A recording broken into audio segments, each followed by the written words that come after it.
To you, a well-respected and successful search team from Louisiana is in Kentucky looking for a man that has been missing nearly a year. Cajun Coast Search and Rescue has taken part in other search operations in Kentucky. WKYT's Phil Pendleton spoke to them about their efforts trying to find a Wayne County man. It's our top story at 4:30.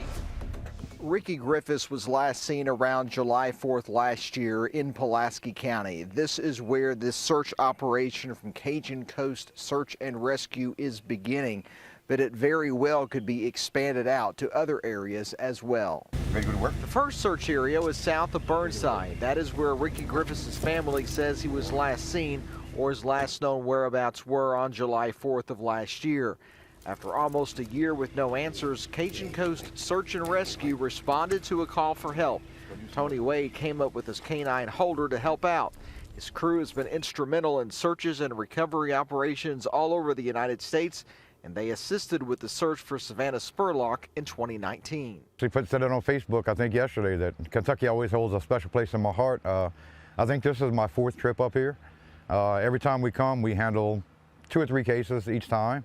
You know, we've had some luck up here, you know, make some recoveries. You know, the people of Kentucky have always been so kind to me.